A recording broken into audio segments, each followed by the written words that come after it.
Good morning student.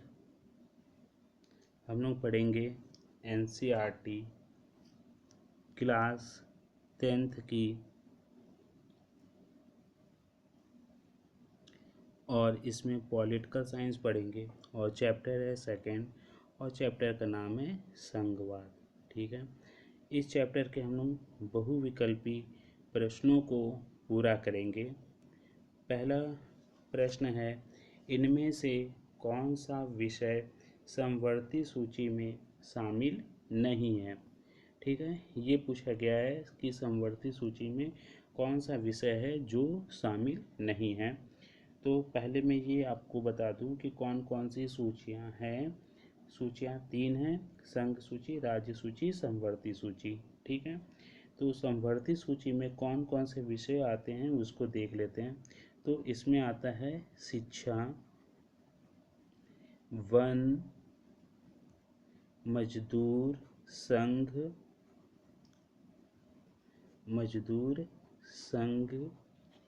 विवाह,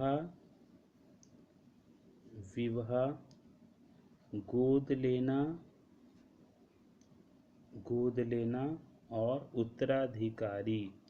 ठीक है, उत्तराधिकारी ये सब किस में आते हैं? समवर्ती सूची में। शिक्षा हो गया, वन हो गया, मजदूर संघ, विवाह, गोद लेना और उत्तराधिकारी, ये सारे किस में आते हैं? ये सारे आते हैं समवर्ती सूची में। ठीक, तो अब कौन सा ऐसा है, इसमें हम लोग देखेंगे शिक्षा भी है, वन भी है, उत्तराधिकारी है, यानी कि संचार जो है समवर्ती सूची में नहीं है। और ये संचार किस में आता है? संचार आता है संघ सूची में। संघ सूची, संचार किस में है? संघ सूची में। अच्छा, हम लोग यहाँ पे ये भी देख लेते हैं साथ ही साथ कि संघ सूची में कौन कौन से विषय आते हैं। तो संघ सूची में आता है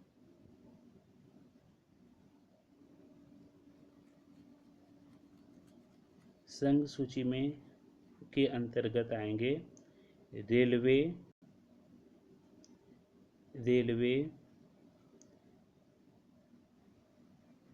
संचार, बैंकिंग, मुद्रा, रक्षा और विदेशी मामले, ये सारे आते हैं किसमें? संघ सूची के अंतर्गत। ठीक, अगला क्वेश्चन है, ऐसे विषय जो किसी सूची में शामिल नहीं है वह किसके अधिकार क्षेत्र में चले जाते हैं। ठीक है, ऐसे विषय जो किसी सूची में शामिल नहीं हैं वो किसके अधिकार क्षेत्र में चले जाते हैं? वो चल जाते हैं संघ सूची में। ठीक है, संघ सूची क्या है इसको हम लोग देख लेते हैं। संघ सूची में केंद्र सरकार नियम कानून बनाने का काम करती है, केंद्र सरकार। राज्य सूची में कौन काम करती है? राज्य सरकार। समवर्ती सूची में राज्य सरकार और केंद्र सरकार दोनों मिलकर काम करते हैं। ठीक है, तो ऐसे विषय जो किसी सूची में नहीं जाते हैं वो किस में चल जाते हैं? संघ सूची में। ठीक है, इस पे केंद्र सरकार काम करती है। अगला है, संविधान में स्पष्ट रूप से केंद्र और राज्य सरकारों के बीच विधायी अधिकारों को कितने हिस्सों में बांटा गया है? तो 3 हिस्सों में बांटा गया है। कौन कौन सा? अभी हम लोग पढ़ चुके हैं, संघ सूची, राज्य सूची, समवर्ती सूची। अगला क्वेश्चन है, ग्राम पंचायत के पंच के अध्यक्ष को क्या कहते हैं? तो ग्राम पंचायत के पंच के अध्यक्ष को कहा जाता है सरपंच। ठीक है, क्या कहा जाता है? सरपंच। इसका आंसर सही होगा पहला वाला, सरपंच कहा जाता है। अगला क्वेश्चन है, नीचे भारत में प्रशासन के विभिन्न स्तरों और उनके कानून बनाने के अधिकार क्षेत्र के जोड़े दिए गए, इनमें कौन सा जोड़ा सही मेल वाला नहीं है? कौन सा ऐसा मेल है जो सही नहीं है? अभी मैंने आपको बताया राज्य सरकार किस पे बनाएगी? राज्य सूची पे बनाएगी, ठीक है, ये भी सही है। केंद्र सरकार किस पे बनाएगी? संघ सूची पे काम करती है।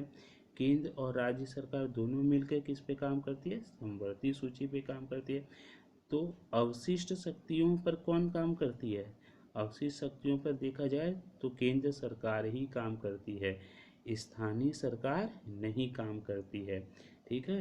तो ये वाला गलत आंसर है, मतलब गलत है, लेकिन ऑप्शन के हिसाब से ये वाला सही हम लोगों को लगाना है, क्योंकि इसमें पूछा गया कौन सा नहीं है। तो अवशिष्ट शक्तियों पर जो कानून बनाने का, नियम बनाने का किसके पास चल जाता है? केंद्र सरकार के पास चला जाता है, ठीक है। अगला क्वेश्चन है, नगर निगम के प्रमुख को क्या कहा जाता है? तो नगर निगम के प्रमुख को मेयर कहते हैं। ऐसा दायरा जिस पर किसी का वैधानिक अधिकार हो, यह दायरा भौगोलिक सीमा के अंतर्गत परिभाषित होता है अथवा इसके अंतर्गत कुछ विषयों को भी रखा जाता है, क्या कहलाता है? तो ऐसे क्षेत्र को क्या कहते हैं? इस पे किसी का अधिकार होता है, ठीक है। ऐसा दायरा क्या कहलाएगा? अधिकार क्षेत्र कहलाता है, ठीक है, उस पे अधिकार क्षेत्र होता है। भारत में विकेंद्रीकरण के पीछे बुनियादी सोच क्या है? जो विकेंद्रीकरण किया गया इसके पीछे बुनियादी सोच क्या है?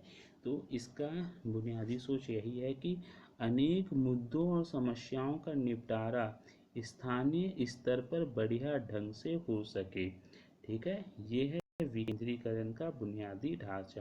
तो इसका सही आंसर है सी ऑप्शन। अगला क्वेश्चन है, भारत में वास्तविक विकेंद्रीकरण की दिशा में सबसे बड़ा कदम कब उठाया गया था? किस सन में उठाया गया? तो इसका सही आंसर होगा 1992 में, ठीक है। लोकतांत्रिक सिद्धांत को वास्तविक बनाने का सबसे अच्छा तरीका क्या है?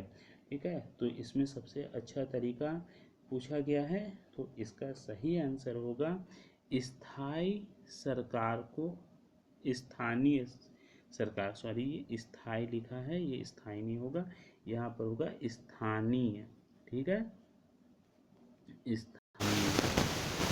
स्थानीय